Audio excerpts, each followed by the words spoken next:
today's topic hour is the how to control market. हमको market को control आना करना चाहिए तभी हम आगे जियोग्राफिकली जियोग्राफिकली हम प्रगति कर सकते हैं।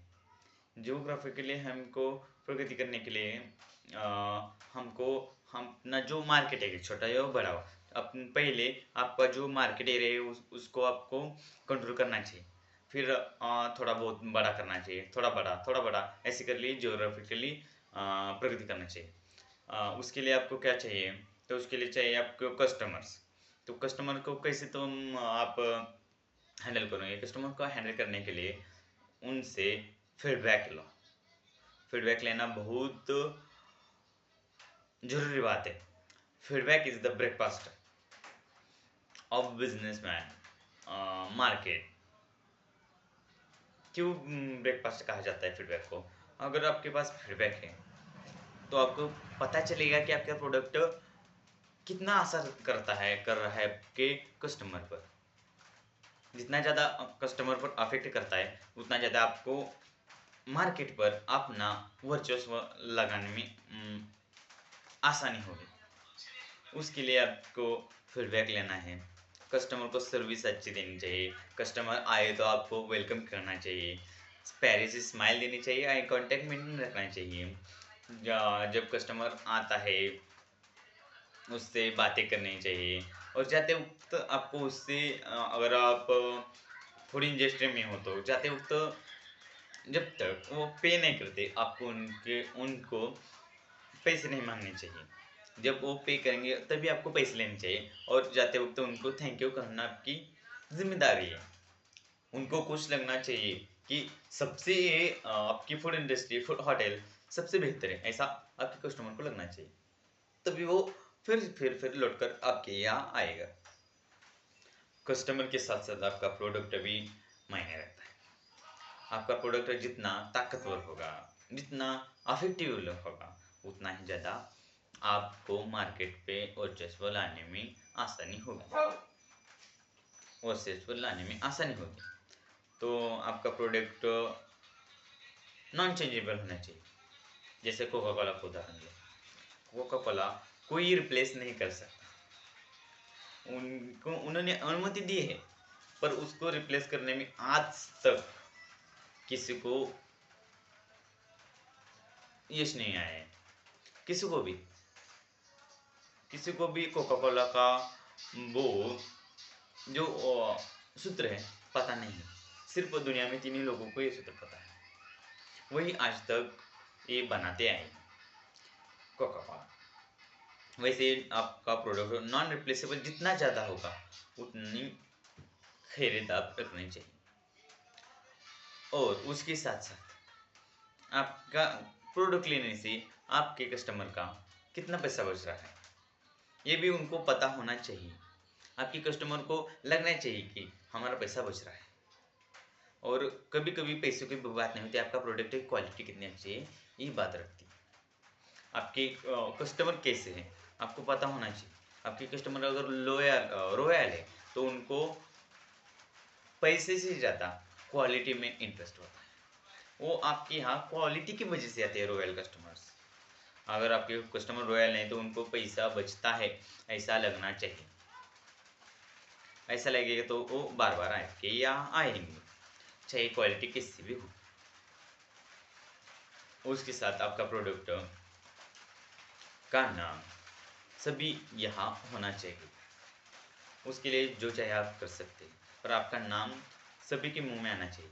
उससे आपके प्रोडक्ट को एडवर्टाइजिंग आपकी जितनी बेहतर हो सके उतनी बेहतर कर लो। एडवर्टाइजिंग से आपका प्रोडक्ट सबको पता चलेगा। अगर आपका प्रोडक्ट कितना भी क्वालिटी वाला है, आपकी सर्विस कितनी भी क्वालिटी वाली है, फिर भी आपका कुछ फ़ायदा नहीं होगा अगर आपकी एडवर्टाइजिंग खराब है। एडवर्टाइजिंग पर जितना ज़्यादा हो सके उतना ज़्यादा फोकस कर लो। थोड़े ही दिन जब तक मार्केट में आपका नाम नहीं होता, एक बार आपका नाम हो गया फिर एडवर्टाइजिंग करने की ज़रूरत ही नहीं। जैसे एप्पल कंपनी कभी अपनी एडवर्टाइजिंग नहीं करती। रोल्स रॉयस की आपने कभी एडवर्टाइजिंग देखी है? नहीं दिखी ना। वैसे ही वो रॉयल है, रॉयल की एडवर्टाइजिंग करनी नहीं पड़ती, बस शुरू में करनी पड़ती है, बाद में आपका नाम ही काफ़ी है एडवर्टाइजिंग के लिए। आपकी नाम से ही दूसरे एडवर्टाइजिंग करने आएंगे, इतना आपका नाम होना चाहिए। चाहे बाकियों की कितनी भी क्वालिटी अच्छी होनी चाहिए, पर आपका नाम, आपकी रॉयल्टी कस्टमर को पसंद आनी चाहिए। हर शख्स के मन में आपकी रॉयल्टी होनी चाहिए। आपका प्रोडक्ट लेने के बाद कस्टमर फील करना चाहिए कि वो रॉयल हो चुका है आपका प्रोडक्ट लेने के बाद, ऐसा फील आना चाहिए। तभी आपका product maximum market geographically increase होगा। तो शुरुआत कहाँ से करनी है? अपने छोटे से मार्केट से। आपका जो भी छोटा सा एरिया है उसको आपको अचीव करना है, बाद में एरिया को बढ़ाते जाना है, जितना हो सके पास पास का होना चाहिए।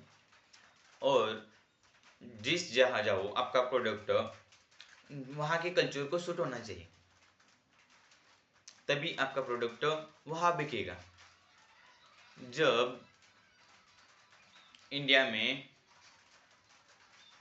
बिस्लरी आई थी तब लोग क्या करते थे, सन 1980 में बिस्लरी शायद इंडिया में आई थी, तब लोग बोल रहे थे कि पानी को ही खरीद कर पीता है क्या?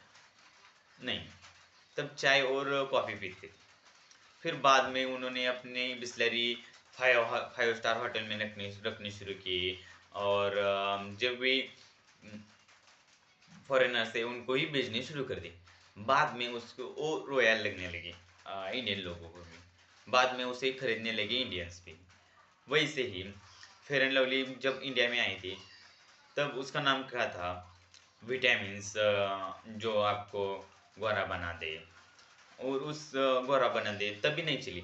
उन्होंने फिर मार्केट को जाना, तभी जैसे गोरा रंग पर बहुत सारे गाने थे, तो अब लोगों की रगदा जो गोरा है उसका ही कॉन्फिडेंस जाता है, वैसा ही सबको लग रहा था। तब फेयर एंड लवली ने क्या दिमाग चलाई कि उनका विटामिन्स का नाम चेंज कर कर उसका नाम रख दिया फेयर एंड लवली।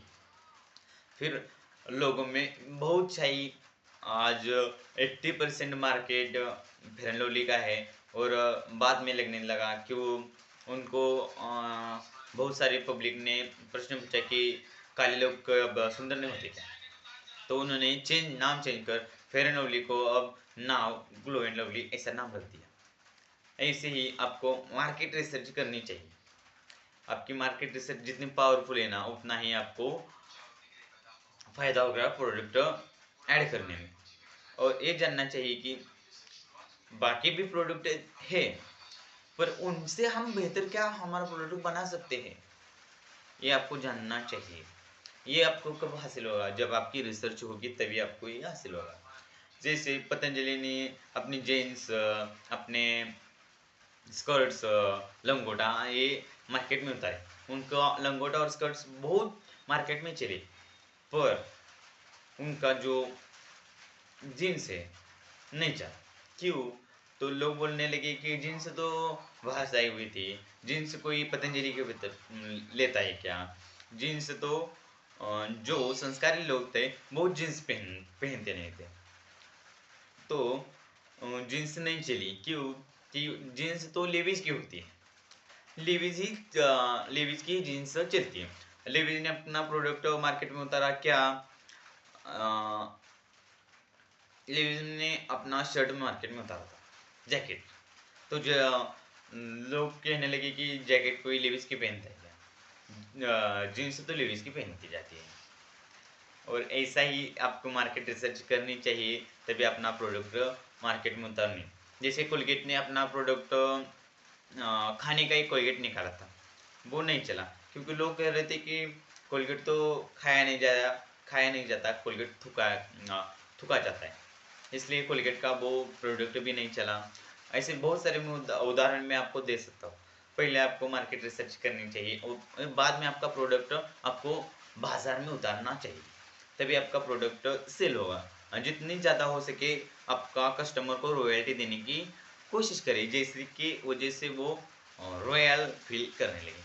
यही रॉयल फील जब आपका कस्टमर आपका प्रोडक्ट लेने से करता है तो आप समझ लो आप सक्सेसफुल हो सके, क्योंकि वहाँ आपको एडवर्टाइजिंग का कोई ही खर्चा देना नहीं पड़ेगा, क्योंकि अपने आप ही नाम से आपके एडवर्टाइजिंग हो जाएगी। तो आज के वीडियो में, आज की क्लास में इतना ही। मिलेंगे अगली क्लास में। तब तक बाय।